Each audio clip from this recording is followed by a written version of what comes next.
Hey, Shalom, Akim. Shalom, Shalom. Shabbat Shalom. This is your brother Zakaria Allah, branched out here in Williamsport, Pennsylvania. All right, come with another lesson through the Spirit. Lord willing, this be edifying to the Lord's elect.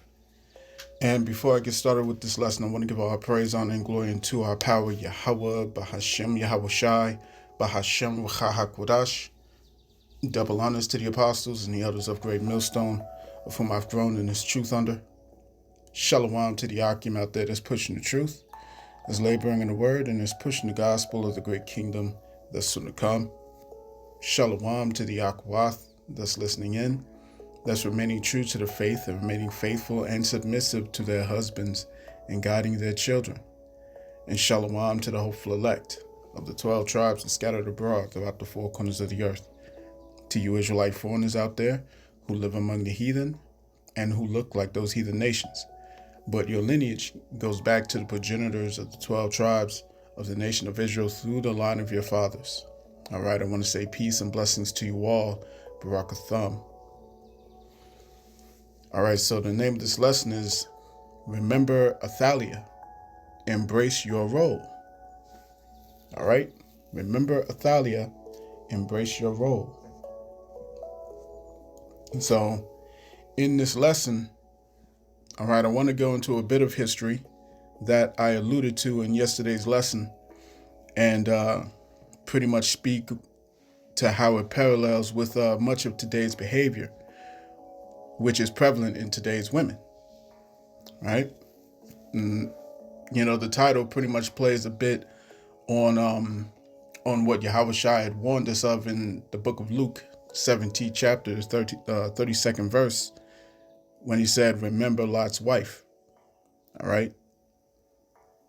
And remember Lot's wife, that gives us, all right, it's wording that gives us a stern reminder, okay, not to look back at the pleasures of the past, all right, or the pleasures of this world, lest we perish with it. You know what I'm saying?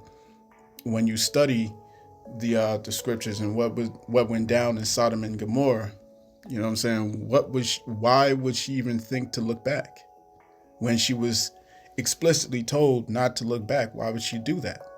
All right. She was looking back, all right, at the things that she had. You have to remember that Lot, all right, Lot was coming from his uncle Abraham's tents. So he came out with wealth. He came out with riches, you know what I'm saying? And he traveled over to Sodom and Gomorrah. All right. And he had I can only assume, I can only perceive that he had a business there. He had functioning business. I mean, very prosperous enterprise over there. Okay. And if there's one thing that our apostles have taught us is that, and what we see today, in our daily lives, is that women are very much accustomed to wanting security, to wanting, all right, a safety net, if you will, to wanting a soft landing, all right, a soft a soft existence, so to speak. You know what I'm saying? So it's not far-fetched to perceive that this was the case as to why Lot's wife had looked back. You see what I'm saying?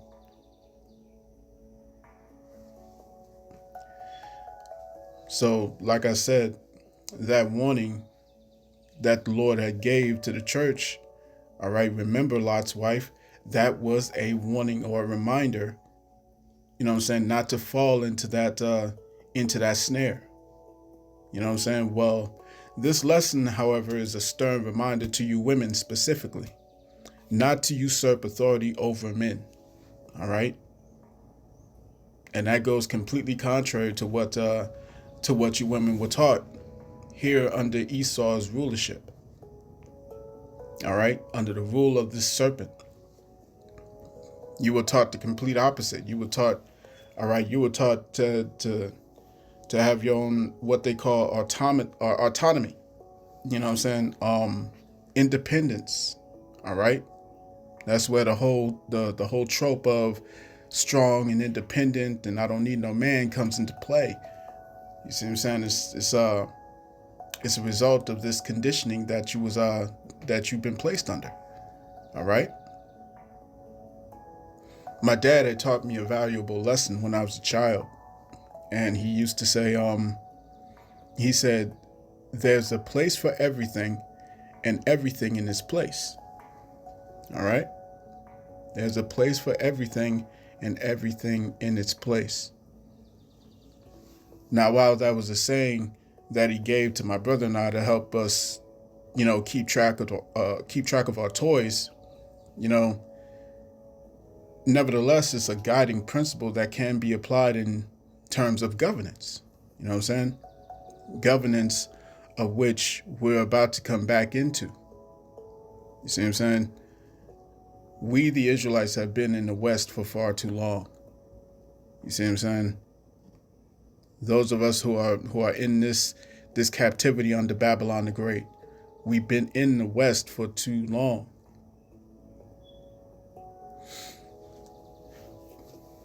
But what we're doing is what we're preparing for is for a rulership that's going to bring back these same principles, all right, that kept us in right standing with our power, man.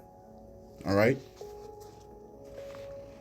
The fact that these women are able to usurp authority in the first place, all right, that's a new thing.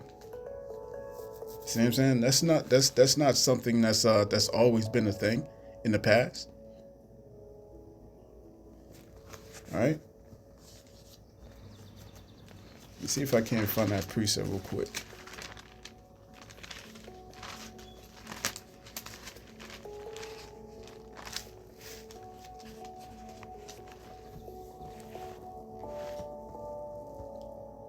All right. Real quick.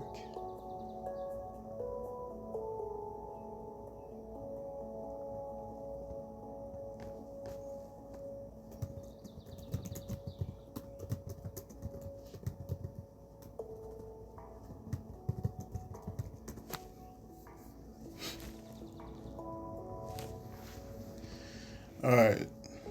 Jeremiah chapter 31 and verse 22. It reads, "How long wilt thou go about, O thou backsliding daughter? O thou backsliding daughter." It says, "For the Lord Yahweh hath created a new thing in the earth. A woman shall compass a man." All right. A woman shall compass a man. Okay, real quick. Let's look up that word for compass.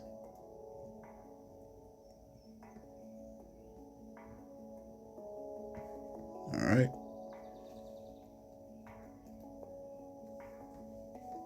Compass. Strong's H 5437. Savab.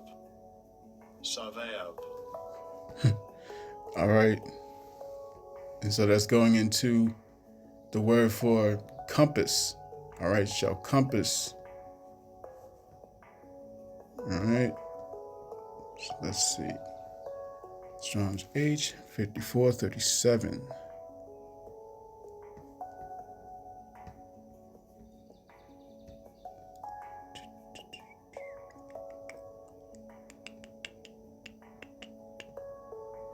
All right.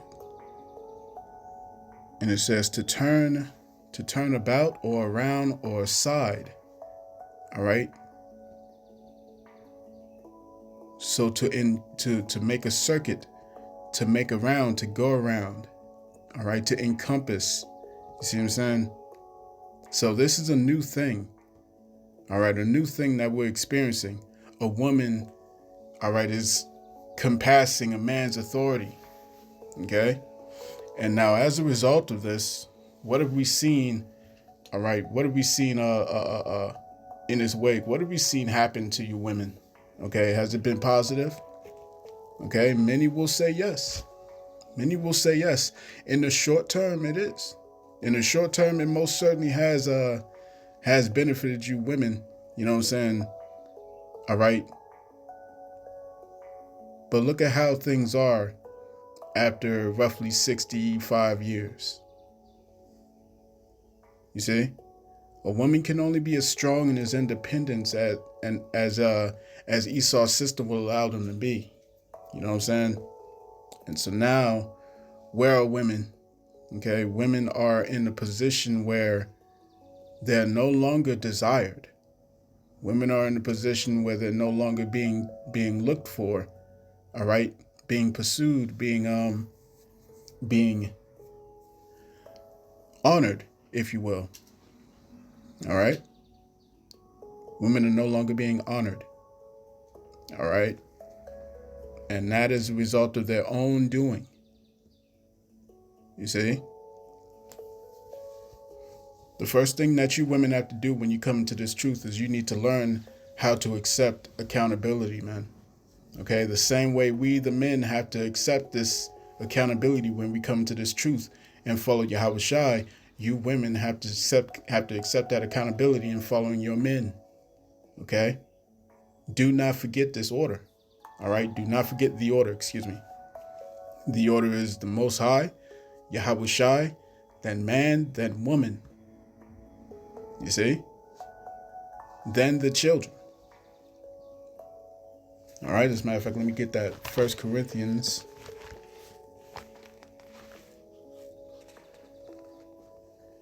All right.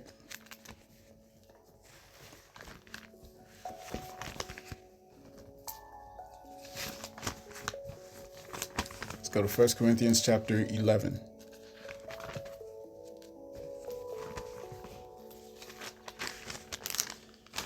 All right, 1 Corinthians chapter 11, verse 3, it says, "But I would have you know that the head of every man is Hamashiach, and the head of the woman is the man, and the head of Hamashiach is the Most High Power, Yahweh." You see what I'm saying? That's the order, all right? And it's time for you women to embrace it, because we're coming into a time where, all right, these warnings are not going to be here anymore. You see?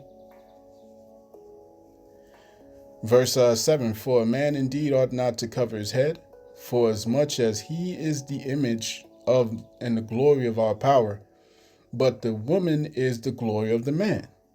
For the man is not of the woman, but the woman of the man. Neither was the man created for the woman, but the woman for the man."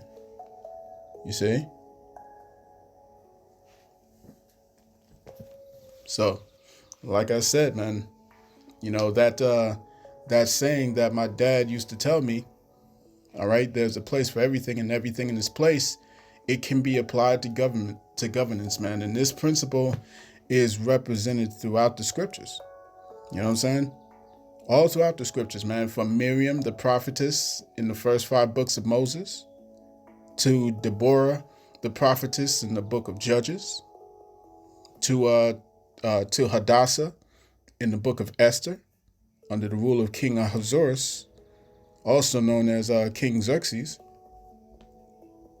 All right, to the beautiful heroine widow, who was named Judith.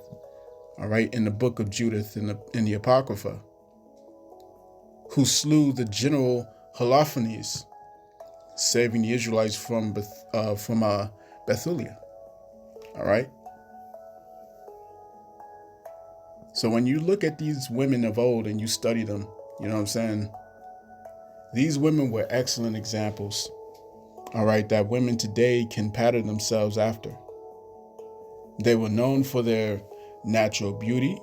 They were known for their resolve. They were known for their femininity. And most importantly, they were known for their submission to righteous authority.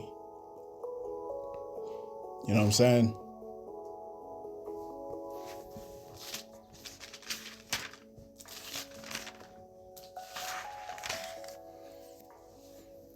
This is 1 Corinthians chapter 14, verse 34. Let no woman keep Let your women keep silence in the churches.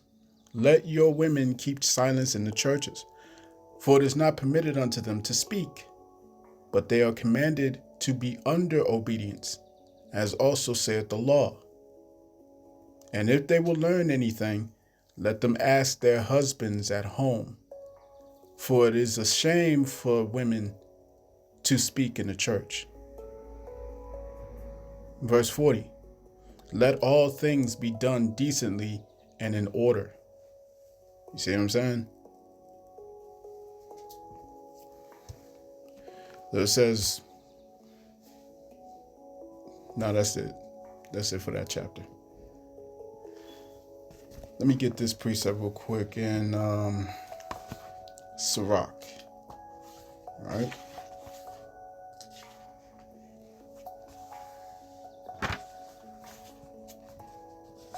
And let's go to chapter 20. Let's go to chapter 24. All right. Remember, when you first come into this truth, you have to learn how to take accountability, man. Sirach chapter 25, verse 24. Of the woman came the beginning of sin, and through her we all die. Give the water no passage, neither a wicked woman liberty to gad abroad. If she go not as thou wouldest have her, cut her off from thy flesh, and give her a bill of divorce, and let her go. All right? If a woman is not going to get with the program, all right, you have to let her go, man. You have to let her go. You know? And if there's one thing, you see what I'm saying? If there's one thing that that most women fear more than anything, it's abandonment. All right? It's abandonment. And that's the truth. You see what I'm saying? Nevertheless, consequences are much needed in order to discipline someone. All right? You have to have consequences in order for there to be discipline. All right? And a woman that is left to herself, all right, she will be a detriment in many ways. All right?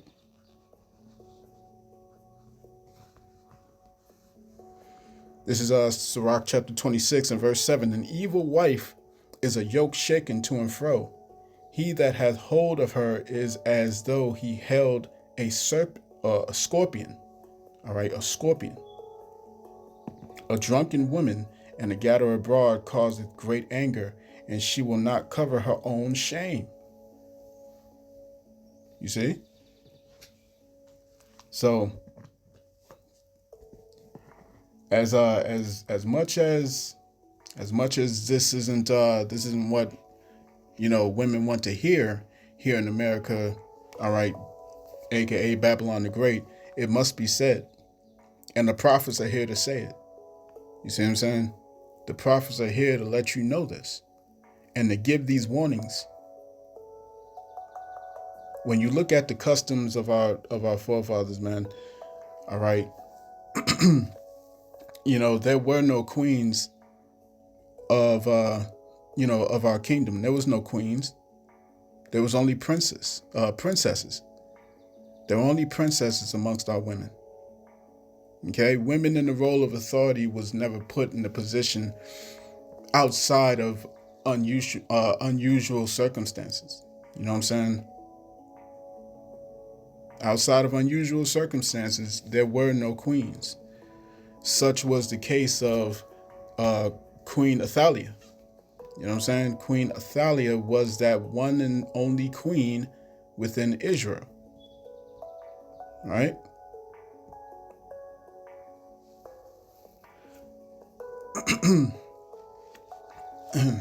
Lucky.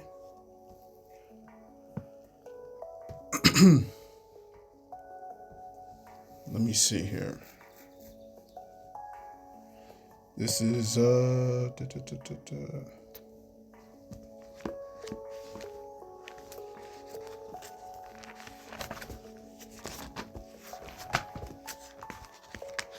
right, this is 2 Kings. All right, 2 Kings chapter 8.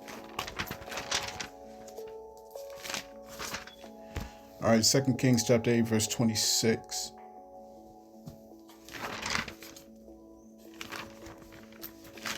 Slaki.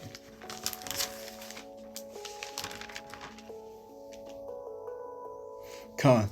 And it says, and now Oh, slacky. I'm in the wrong spot. Bear with me, Akim. Bear with me. All right, so this is 2 Kings chapter 8, verse 26. It says, 22 years old was Ahaziah, all right, when he began to reign. And he reigned 1 year in Jerusalem. And his mother's name was Athaliah, the daughter of Omri, king of Israel. All right, Omri. Okay. And this rulership of King Ahaziah, okay, that was a rulership that preceded the line of King Ahab. All right.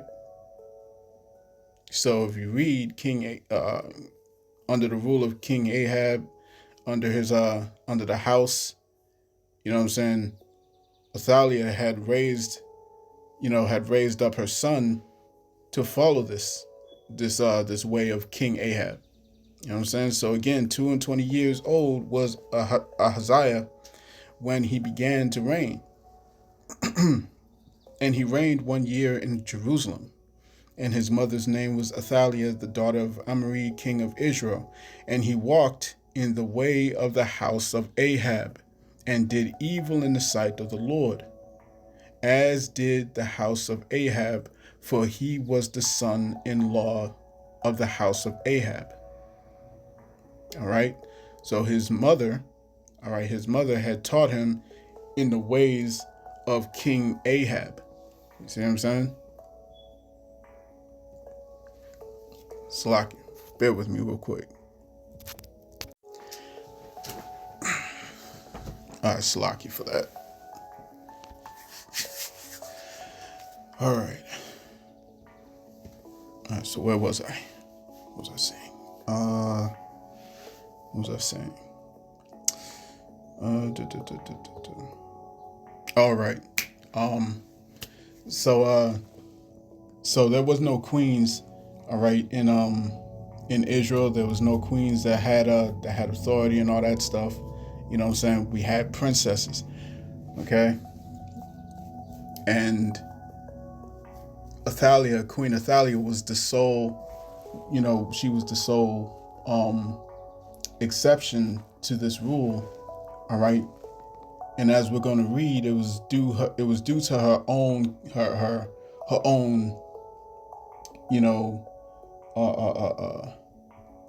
treachery, if you will.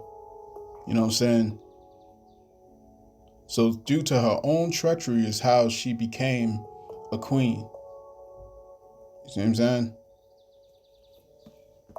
And when you look at the name Athaliah in the Hebrew is Athaliah. All right, Athaliah, which means afflicted of God. All right, or God has constrained. You know what I'm saying? Which is truly an omen nomen. All right, or a nomen omen, I should say. I get that mixed up sometimes, but it's a nomen omen. All right, the nomen omen is pretty much a name that matches outcomes. You know what I'm saying? An outcome. Like, let's say, for example, this person is a really fast worker. You know what I'm saying? I knew somebody who's a super fast worker, and his name was actually Ernest. His name was Ernest. You see? So that's a nomen omen. All right, he was earnest to get his work done. All right, or he was earnest to complete a task. So that's what that name means. That's what that term means, a nomen omen. All right. So Athaliah means afflicted of God. All right. That's very interesting. So we're going to go into to this account of Athaliah. All right. We're going to read the book of the book of 2 Kings, and we're going to read the whole chapter 11. All right. And as I stated yesterday, this is pretty much a history that's so dramatic that it could be used as a movie script. You know what I'm saying?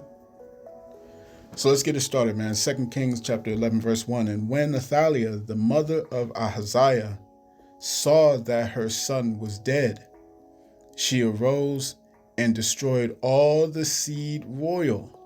She arose and destroyed all the seed royals. Okay?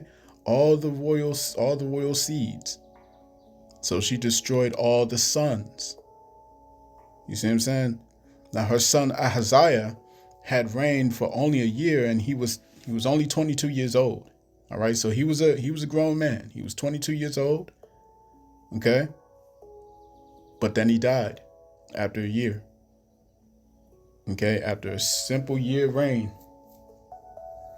And she took it upon herself to destroy all of the royal seed who could assume the throne. So that way she made herself a queen. She made herself ruler over Judah. All right, over the kingdom of Judah. You see what I'm saying?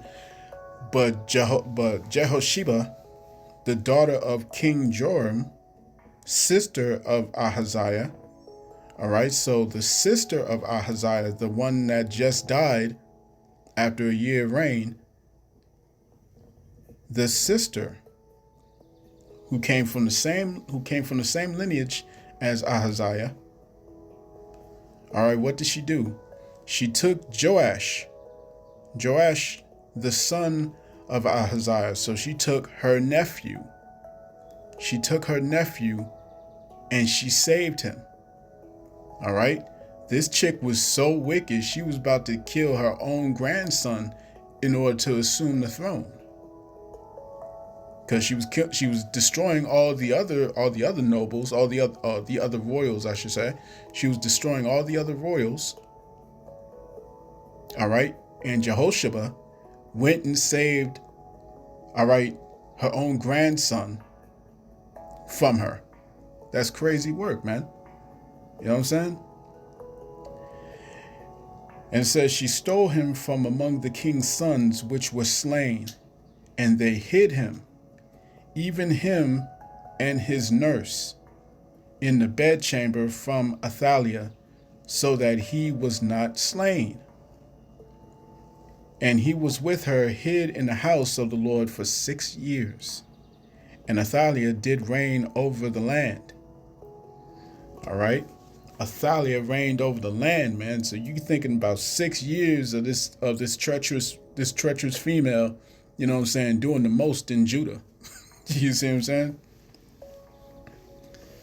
Verse 4, it says, in the 7th year, Jehoiada, all right, Jehoiada, who was the priest, Jehoiada sent and fetched the rulers over hundreds with the captains and the guard, and brought them to him into the house of the Lord, and made a covenant with them, and took an oath of them in the house of the Lord, and showed them the king's son.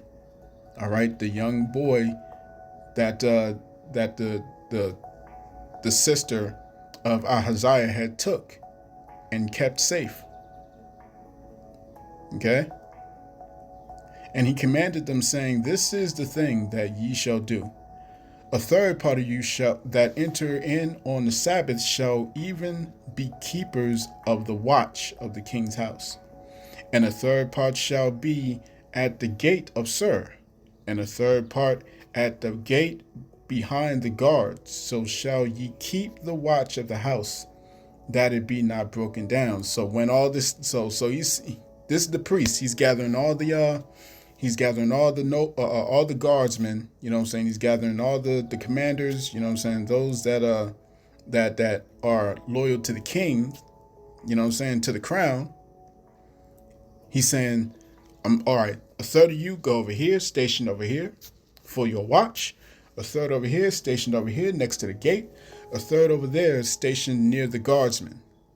You see what I'm saying? So when all this goes down, everything can be put under, all right, immediately. So he knew, this priest knew that everything was about to go into chaos once this chick finds out that the heir to the throne is still alive, right? Verse 7, and 2 parts of all you that go forth on the Sabbath, even they shall keep the watch of the house of the Lord about the king. And ye shall compass the king round about, every man with his weapons in his hands. So they saying, hey, all of y'all go and guard this boy. All right, you go and guard the king. You see what I'm saying?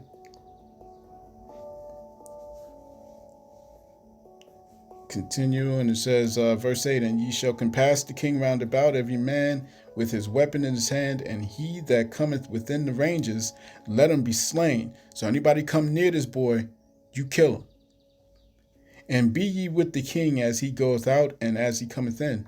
And the captains over the hundreds did according to all things that Jehoiada the priest had commanded. And they took every man his men that were to come in on the Sabbath, with them that should go out on the Sabbath, and came to Jehoiada the priest. And to the captains over hundreds did the priest give King David spears and shields that were in the temple of the Lord. All right, these were holy armaments that he gave to these soldiers. Only the priest could touch them. Verse 11, and the guard stood, every man with his weapons in his hand, round about the king from the right corner of the temple to the left corner. All right, from the right corner of the temple to the left corner of the temple, along with the altar and the temple. And he brought forth the king's son, and put the crown upon him, and gave him the testimony. All right, because only the priest can ordain the king. You see what I'm saying? The priest had to ordain the next king. And they made him king, and anointed him, and clapped their hands and said, God save the king. All right, God save the king, which in the Hebrew would be Athaliah Nawa Yahweh Chaya Laha Malak. All right, God save the king. Athaliah Nawa Yahweh Chana Slakia. Athaliah Nawa Yahweh Chaya Laha Malak. Okay, God save the king, man. You know what I'm saying? And this is such a wonderful story. You know what I'm saying? When you read it, as we're reading it, verse 13. And when Athaliah had heard the noise of the guard and of the people, she came to the people into the temple of the Lord. And when she looked, behold, the king stood by a pillar. All right, so she saw the young boy next to the pillar. Okay, as the manner was. Okay, as the manner was, this was a custom, all right, in the anointment of the king, all right, and the princes and the trumpeters by the king, and all the people of the land rejoiced and blew with trumpets, and Athaliah rent her clothes and cried, treason, treason. But Jehoiada the priest commanded the captains of the hundreds, the officers of the host, and said unto them, have her forth without the ranges, and him that followed her kill with the sword. For the priest has said, let her not be slain in the house of the Lord. And I need you to remember, all right, I need you to remember, Athaliah had trained her son, Ahaziah, to walk in the ways of Ahab. Okay? Remember that. Now, who was Ahab? All right? Ahab was a wicked king in Israel, all right, or Judah, the kingdom of Judah. He was a wicked king in Judah. And who was he married to? He was married to Jezebel. You see? He was influenced by Jezebel. He was essentially under the rulership of Jezebel. Okay? So when you see Athaliah is basically in the same spirit as Jezebel was. Right? So it says, have her forth without the ranges, and him that followeth her kill with the sword. For the priest has said, let her not be slain in the house of the Lord. Let her not be slain in the house of the Lord. Okay? And they laid hands on her, and she went by the way by the which the horses came into the king's house, and there was she slain. Okay? And there was she slain. Verse 17, and Jehoiada made a covenant between the Lord and the king and the people, that they should be the Lord's people, between the king also and the people. And all the people of the land went into the house of Baal and break it down, his altars. So she had a temple of Baal. You see what I'm saying? She had all the idols, she had all the shit that Jezebel had. All right, she had all the customs of what Ahab was doing. You see what I'm saying? Nothing righteous about this chick.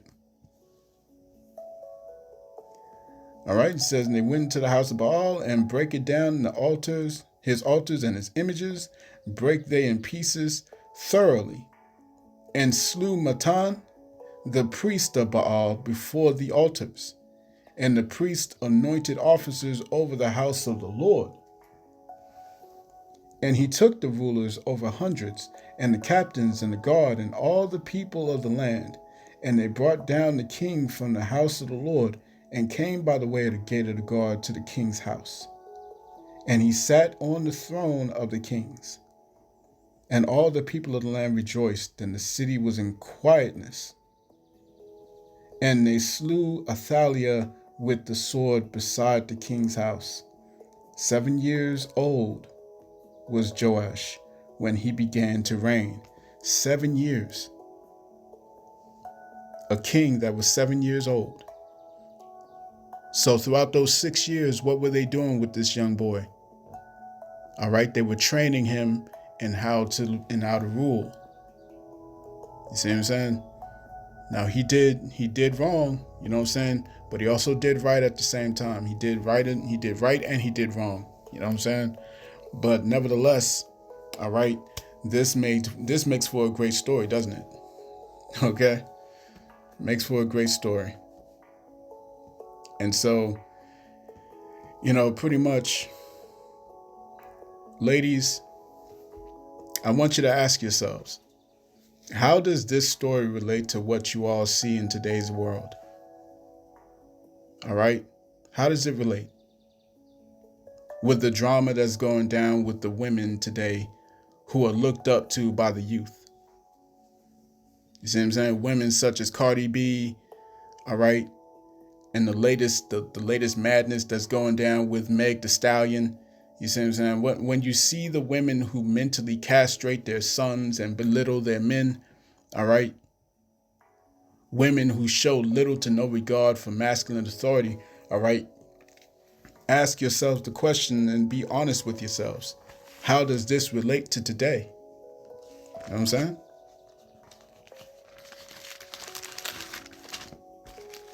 Because remember, we're coming into the time where all of this is going to be put down, man. This is Isaiah chapter 13 and verse 12.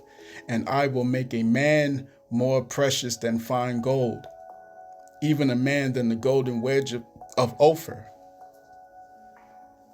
See what I'm saying? So it's time for you women to get on board, man. It's time for you women to get on board. As the Lord warned his men, all right? As the Lord had warned his men in the book of Luke, the 17th chapter, like I said earlier, we, his servants, are warning you women. As such is our authority to do so. Remember Athaliah. Embrace your role. You see what I'm saying? So I'm going to cut that there, man. I pray this lesson was edifying to the elect of the nation of Israel. This has been your brother Athaliah Allah, branched out here in Williamsport, Pennsylvania.